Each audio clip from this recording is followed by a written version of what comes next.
ہمارے جو مذہبی لوگ ہیں نا ان میں بھی کوئی مسئلہ ہے تھوڑا سا.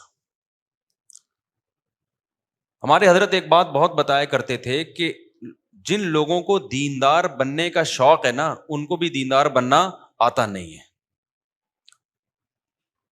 دیندار بننا آتا نہیں ہے. دیکھو اسلام اور مذہب اور دین نام ہے قرآن اور سنت کو فالو کرنے کا، پیغمبر کی تعلیمات کو فالو کرنے کا. آپ کے مزاج کو فالو کرنا اس کو اسلام نہیں کہتے. ہمارے یہاں کچھ چیزیں لوگوں میں مشہور ہو گئی ہیں. جب حضرت مولانا طارق مل صاحب کے بیٹے کی حادثاتی موت ہوئی نا تو کچھ چیزیں اس وقت بھی میرے سامنے آئیں. لوگ کہہ رہے تھے خودکشی کی ہے، خودکشی تو نہیں کی تھی 100%، یہ تو ثابت ہو گیا ہے، وہ چیمبر میں گولی غلطی سے چل گئی. ایک بات ہے اگر بالفرض کی بھی ہے خودکشی، مثال ہے، تو اس کا مولانا طارق مل صاحب کے دیندار یا بے دین ہونے سے کیا تعلق بھائی؟ یہ اللہ نے کب کہا ہے کہ جنت میں وہ جائے گا جس کا بچہ بھی نیک ہوگا؟ یہ کہیں لکھا ہوا ہے قرآن میں؟ نہیں ہے میرا خیال ہے. بات کہتے خودکشی کے خلاف بیانات، اپنے گھر میں خودکشی ہو گئی تو ہو سکتا ہے بالکل. انسان اپنے عمل کا مکلف ہے، بیوی بچوں کے عمل کا مکلف نہیں ہے. قرآن نے کہا قو انفسکم واہلیکم نارا، اپنے آپ کو اپنے بیوی بچوں کو جہنم سے بچانے کی کوشش کرو. بچا پاؤ گے؟ اس کے بارے میں تو قرآن نے کہہ دیا انک لا تہدی من احببت، اے نبی آپ نہیں بچا سکتے، ہدایت دے سکتے. ہدایت کس کے ہاتھ میں؟ میرے ہاتھ میں.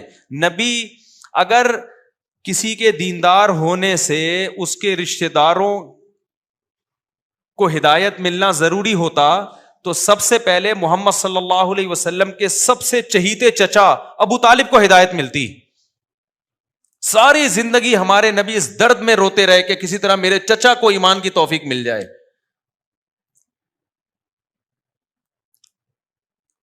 نوح علیہ الصلوۃ والسلام نے 950 سال تبلیغ کی ہے، بیٹا کافر ہو کے مرا ہے. کیا کوئی نوح علیہ السلام ہمارے لوگ ہوتے وہاں پہ ہم کہتے لو دنیا کو تبلیغ ہو رہی ہے، اپنے گھر کی فکر نہیں ہے. نوح علیہ السلام کی بیوی بھی کافر، لو دنیا کو سمجھا رہے ہیں، اپنی بیگم کو دوپٹہ نہیں پہنا سکتے. یہ آج کل باتیں مارکیٹ میں کیا کر رہی ہیں. میں طلبہ سے جامعۃ الرشید میں پڑھاتا ہوں نا، طلبہ کو وہ چونکہ مولوی بن رہے ہیں نا، مدرسے تو مولانا بننے کی فیکٹریاں ہوتی ہیں، مال پروڈکٹ ہر سال تیار ہو کے نکلتا ہے. تو میں ان کو ایک بات سمجھا رہا تھا کہ کبھی نہ اوٹ پٹانگ دعوے نہیں کرنا، ہمیشہ نیچر پہ چلنا، اور جو ریالٹی ہے نا اس سے آگے نکلنے کی کوشش مت کرنا. فنٹر گیری اللہ کو پسند نہیں ہے. حضرت مولانا اشرف علی تھانوی رحمۃ اللہ علیہ کی جو سب سے بڑی خاصیت تھی نا، وہ ہمیشہ ریالٹی پہ بات کرتے تھے، ہمیشہ ریالٹی پہ. ان کی جتنے مواعظ ہیں، خطبات حکیم الامہ کے نام سے اتنے سارے مواعظ چھپے ہوئے، ان کے سینکڑوں کتابیں لکھی ہیں انہوں نے. جب ان کی موت واقع ہو رہی تھی تو عینی شاہدین کا بیان ہے کہ ان کی دونوں انگلیوں سے روشنی کی کرنیں نکل رہی تھی. ایک کرامت کے طور پہ اللہ نے یہ دکھایا، کیونکہ ساری زندگی انہوں نے اپنے قلم سے اصلاحی امت کا بہت کام لیا اللہ نے. میں نے بہت پڑھا ہے حضرت مولانا شیخ تھانوی رحمۃ اللہ علیہ کو بچپن میں، اگر میں نے ان کو نہ پڑھا ہوتا شاید آج میں یہاں نہ بیٹھا ہوتا. لیکن ان کی اردو بہت گاڑی ہے، بہت ثقیل اردو استعمال ہوتی. کچھ کتابیں حضرت مولانا شیخ تھانوی کی طرف منسوب ہیں جو ان کی ہیں نہیں، کچھ اوٹ پٹانگ چیزیں. تو خیر کبھی بھی ریالٹی سے ہٹ کے مت جاؤ. مثلا میں نے طلبہ کو سمجھایا، میں نے کہا جب تم کل مولانا بنو گے تو اخلاق پر بیان کرو گے. اچھے اخلاق وہ ہوتے ہیں انسان غصہ نہ کرے، ہر ایک سے تمیز سے بات کرے، نیک لوگوں کے گھر میں ہمیشہ محبتیں ہوتی ہیں، کبھی جھگڑے نہیں ہوتے. یہ ہمارے واعظین بیان کر رہے ہوتے ہیں. پتہ چلا آپ کے گھر میں ہو گیا پڈا، لوگ کہیں گے دیکھو بھائی محبتوں پہ بیان ہوتے ہیں، اپنے گھر سے چیخنے چلانے کی آوازیں آ رہی. ہمیشہ بیان یہ ہوتا ہے طلاق بہت بری چیز ہے، عزت دار لوگوں کا کام نہیں ہے. لو حضرت جی کی اپنی بیگم کو کیا ہو گئی؟ ڈیورس ہو گئی. لو بھائی ہمیشہ بیان ہوتا ہے کاؤنسلنگ، ہم گھروں کو جوڑتے ہیں، جوڑنے میں ثواب ملتا ہے. لو اپنا گھر بچا نہیں سکے، دوسروں کی کیا کر رہے ہیں؟ کاؤنسلنگ کر کے گھروں کو جوڑ رہے ہیں. میں نے کہا یہ پھینکو ہی نہیں. بولو بھائی ہم گھر جوڑنے کی کوشش کرتے ہیں، جوڑنا ہمارے ہاتھ میں، اپنا نہیں جوڑ سکتے نا، کیونکہ تالی دونوں ہاتھوں سے بچتی ہے بھائی. اچھا نیک لوگوں کو بیوی ہمیشہ نیک ملتی ہے، اچھی عورتوں کو ہمیشہ بندہ اچھا ملتا ہے، کہیں بھی نہیں لکھا ہوا نا قرآن میں نہ حدیث. بعض دفعہ بڑے نیک ہوتے ہیں فراڈن مل جاتی ہے، بعض دفعہ ایک عالمہ پاکیزہ پردے دار ہوتی ہے، بندہ 2 نمبر مل جاتا ہے اس کو. یہ سب کچھ ہوتا ہے. استخاروں کی پیداوار ایسی ہی ہوتی ہے.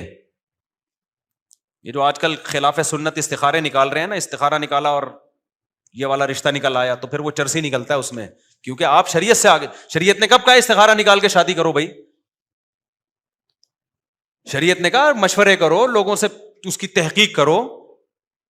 فردی چیزیں بنائی ہوئی ہیں.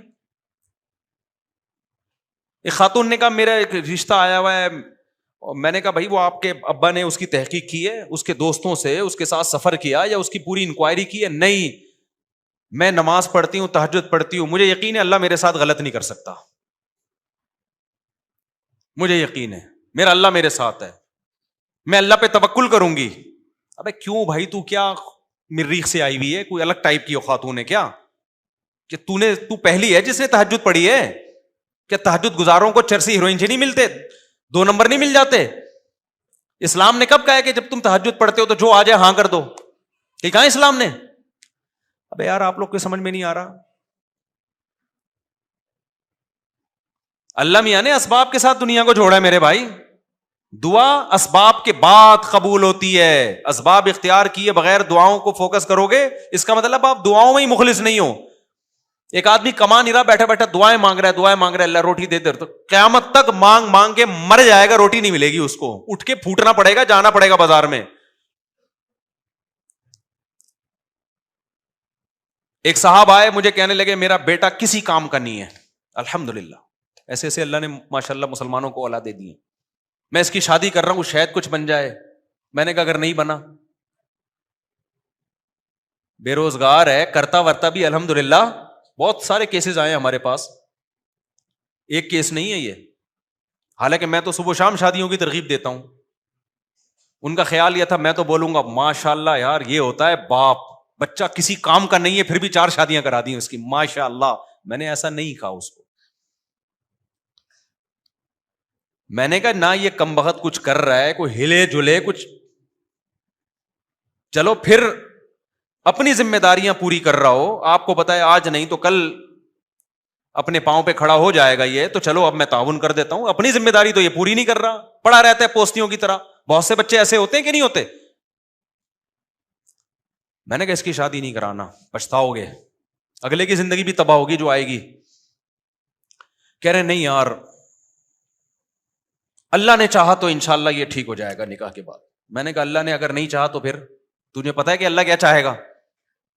یہ بہت لوگ بولتے ہیں اللہ نے چاہا تو ہو جائے گا. ابے اللہ نے چاہا تو ہو تو جائے گا یقینی، لیکن آپ کو یہ کیسے پتا چل گیا کہ اللہ یہ چاہے گا بھی؟ اللہ نے نہیں چاہا تو کیا ہوگا؟ تم نظر سے نظر ملاتے تو، بات کرتے نہ مسکراتے تو، اختلافات ہوتے رہتے ہیں، آنا جانا تھا آتے جاتے تو. آگے ہے یہ ایک شعر، شاعر نے کہا ہے کہ آ بھی جاؤ کہ ہم بلاتے ہیں، تم بلاتے اور ہم نہ آتے تو. یہ شعر کا اس سے تعلق نہیں، صرف تو پہ میں نے سنا ہے. یہ جو میں نے بیان میں تو کا لفظ استعمال کیا نا، اس پہ مجھے یہ شعر یاد ہے. وہ کہتے ہیں بھائی وہ بچہ جو ہے نا ماشاءاللہ وہ انشاءاللہ اللہ نے چاہا تو ہو جائے گا، اللہ پہ توکل کر رہا ہوں نکاح میں. میں نے کہا بھائی جان ایسا توکل جائز؟ بولو توکل وہ کرے گا جو محنت کر رہا ہو، اپنی ذمہ داری پوری کر رہا ہو. پھر اس میں کچھ کمی بیشی ہو رہی ہے، چلو یار میں نے اپنی ذمہ داری پوری کی، کچھ کام کون کرے گا؟ کچھ اللہ برکت دے دے گا. ان کے سمجھ میں نہیں آیا. بہت سے لوگوں نے ایسا کیا ہے، کر دی شادی، اس کے بعد جو بیڑا غرق ہوا ہے بہوؤں کا، وہ اور پوستی بن کے بیٹھ جاتے ہیں. کہتے ہیں اب اس چکر میں ہم کما لیتے کہ شادی ابا نے کر دی، بچے اسپیڈ سے کیا ہو رہے ہیں. اب بیان میرا نا لگا کے بچے پیدا ہو رہے ہیں. مفتی صاحب نے کہا 16 17 18 یہ رپورٹیں چل رہی ہیں.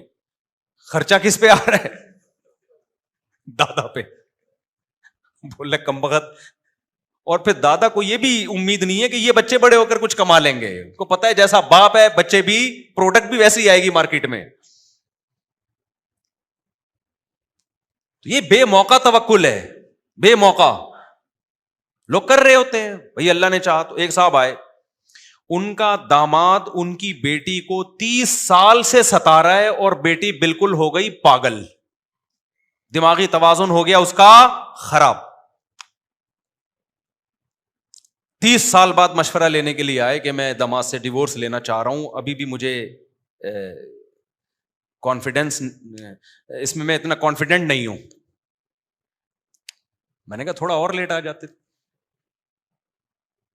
کہہ رہے ہیں ایکچولی ہوا یہ کہ ہماری سوسائٹی میں طلاق کا رواج نہیں ہے, تو ہم نے سوچا داماد جب پتہ چلا بہت خراب ہے اور یہ ایسی حرکتیں کر رہا ہے, لڑکیوں میں انوالو ہے اور نان نفقہ نہیں دے رہا, تو ہم نے کہا بھائی ہم اللہ سے دعا مانگتے ہیں, بڑے بڑے پتھر دل اللہ دعاؤں کے ذریعے سے چینج کر دیتا ہے, تو ہم اللہ پہ اعتماد کرتے ہیں. بیٹی کو بھی ہم نے سمجھایا, ہم نے دعا مانگتے رہے, پھر یہ کیا, پھر یہ وظیفہ پڑھا, پھر یہ پڑھی, پھر ہمیں لگا کہ نہیں یہ ٹھیک نہیں ہوگا, لیکن پھر ہمیں خیال آیا کہ اللہ کے یہاں دیر اندھیر نہیں ہے, اور بالآخر بیٹی کا ہو گیا بیڑا, دماغ ہی خراب ہو گیا اس کا.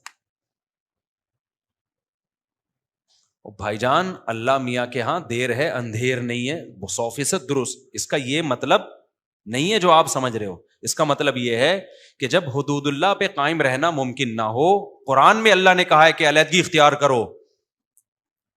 جس اللہ نے یہ کہا کہ اللہ کے یہاں دیر ہے اندھیر نہیں, اسی اللہ نے یہ بھی تو کہا ہے نا کہ جب حدود اللہ پہ قائم رہنا ممکن نہ ہو تو کیا کر لو, وہیں یتفرقا یغنی اللہ کلا من سعتہ, علیحدگی اختیار کرو گے اللہ دونوں کو غنی کر دے گا, ٹینشن نہ لو اس کی. طلاق بری چیز ہے لیکن ایسی شدید مجبوری میں تو اچھی چیز ہے, یہ بھی تو اللہ نے ہی کہا ہے. پھر جب آپ علیحدگی کا سوچتے, پھر آپ کو خیال آتا دوبارہ شادی کیسے ہوگی, تو پھر سوچتے کہ اللہ کے یہاں دیر ہے اندھیر نہیں ہے. یہ اس موقع پہ سوچنے کا جملہ تھا. یہ علماء نے لکھا ہے بعض صورتوں میں ڈیورس واجب ہے, طلاق نہیں دیتا کوئی یا نہیں لیتی عورت تو گناہگار ہوگی. ایسا نہ ہو کہ فری میں بلا وجہ یہ کام شروع کر دیں. جب یہ کنڈیشن ہو کہ مار دھاڑ ایک دوسرے کا سر پھاڑ رہے ہو, خودکشیوں کے خیالات آ رہے ہوں, تو اسلام کیا کہتا ہے, علیحدگی اختیار کرو, چپکا کے نہیں رکھو ایک دوسرے کے ساتھ.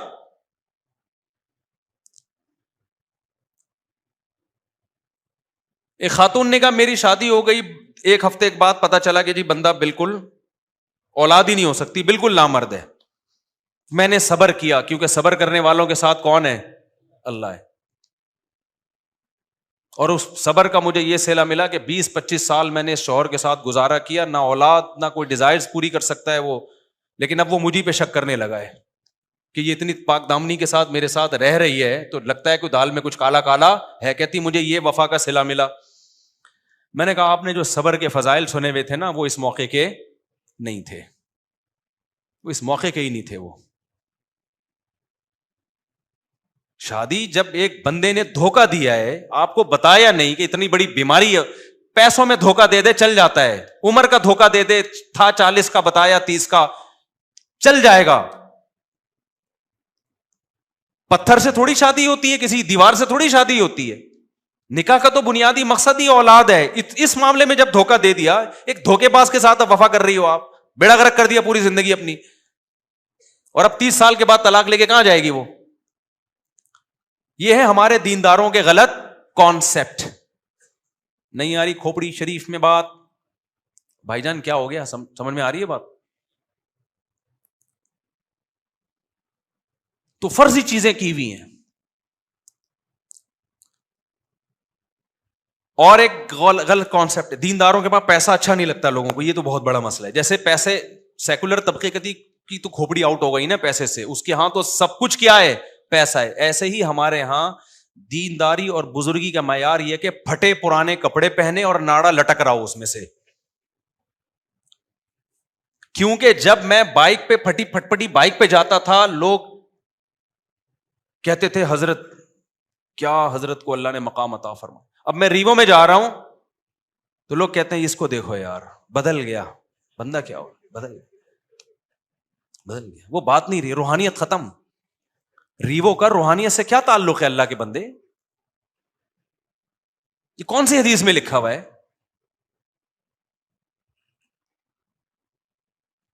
یہ سیلفیاں لے رہے ہیں. سیلفی لینے کا اس سے کیا تعلق ہے بھائی؟ ایک صاحب نے لکھا ہمارے مدرسے کے طالب علم کہ میں اس مفتی کے بیان پہلے بہت شوق سے سنتا تھا. پہلے یہ سادہ تھا, پتہ نہیں کیا مطلب تھا, شاید ناڑا لٹک رہا ہوگا, کیا ہوگا. میرے تو ہمیشہ سے یہی سفید لباس رہا ہے, 25-30 سال, 95 سے لے کے اب تک میں سفید کپڑے ہی پہن رہا ہوں. گھر والے کبھی کوئی کلر رنگین پہنا دیں زبردستی تو ایک الگ بات ہے, ورنہ یہی ڈیزائن, یہی کالر, اور یہ, اس کے علاوہ کچھ نہیں پہنا ہم نے. اور کیا سادگی چاہیے میرے بھائی, تمہیں وہ ناڑا لٹکنا ہی رہ گیا ہے کہ حضرت اتنے سیدھے ان کے زارمل لٹک رہا ہوتا ہے, اتنے سادہ. کیا تمہیں لینا دینا یار؟ ایک بندہ اگر ریوو میں بیٹھ گیا تو کیا ہو گیا اس سے یار؟ کیوں فضول؟ یہ اچھے دیندار لوگوں کے کمنٹس ہوتے ہیں نیچے. یہ بھی ایک دماغ ہے. کہتے ہیں حضور صلی اللہ علیہ وسلم کی زندگی تو بہت سادہ تھی. دیکھو ہمارے نبی کی زندگی میں تو پھر سفید کپڑے بھی نہیں تھے.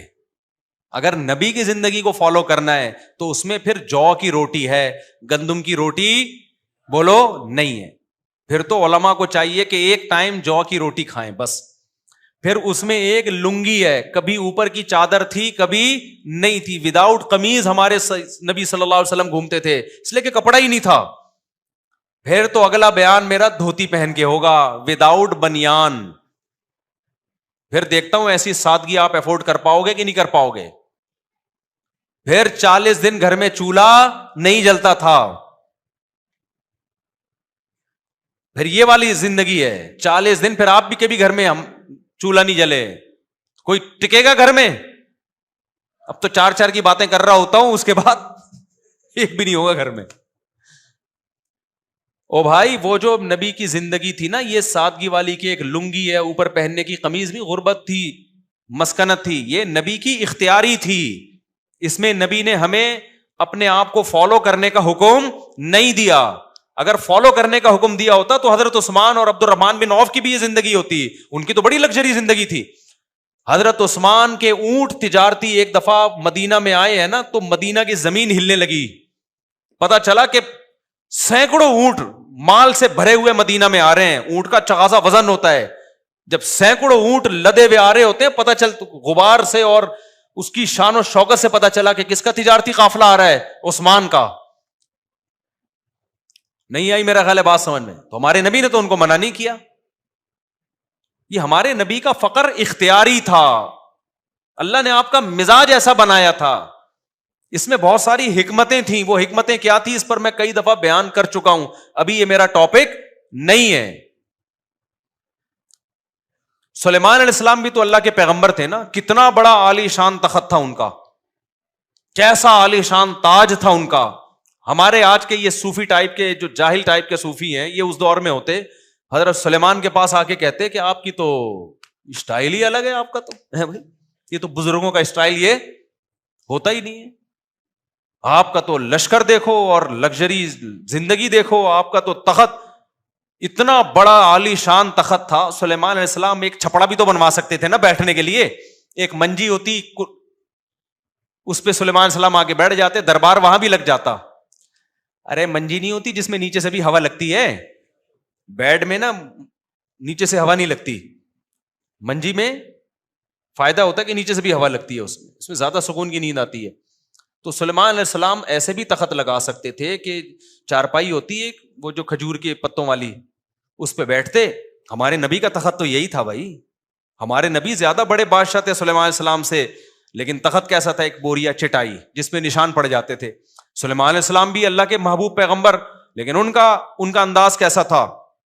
اتنا عالی شان تخت, ملکہ سبا دیکھ کے ہوش اڑ گئے, ہیرے جواہرات جڑے ہوئے اس میں.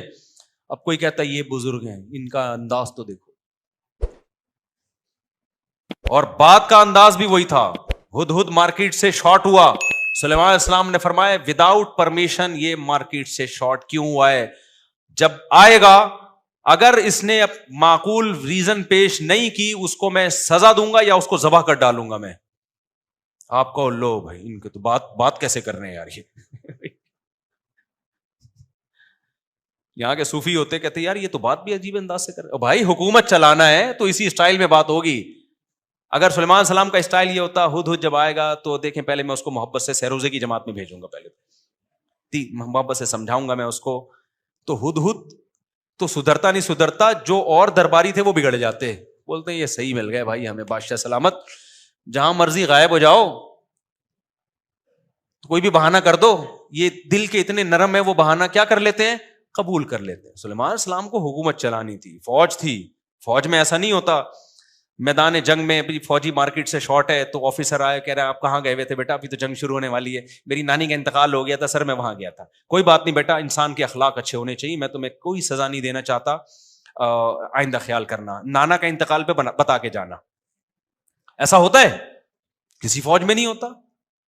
نظام چلانا ہے بھائی, اس میں ڈانٹ بھی ہے, سزا بھی ہے, دھمکیاں بھی ہیں, کورٹ مارشل بھی ہے.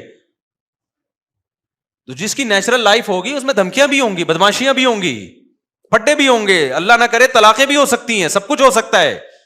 یہ سب سوسائٹی کا حصہ ہے. وجہ اس کی یہ کہ ہو سکتا ہے آپ صحیح ہو, سامنے والا ٹھیک نہ ہو, اور یہ بھی ہو سکتا ہے سامنے والا ٹھیک ہے آپ ٹھیک نہ ہو. عورت بعض دفعہ بہت نیک ہوتی ہے, بندہ بہت ہی 2 نمبر آدمی ہوتا ہے, وہ طلاق لے لیتی ہے. لوگ کہتے ہیں لو بھائی عالمہ ہے, با پردہ ہے, مدرسوں میں ساری زندگی گزار دی اور اپنے شوہر کے ساتھ نباہ نہیں کر سکی, اب ہمیں سمجھا. او بھائی ہو سکتا ہے وہ شوہر اتنا نالائق ہو کہ وہ نباہ کے قابل ہی نہ ہو.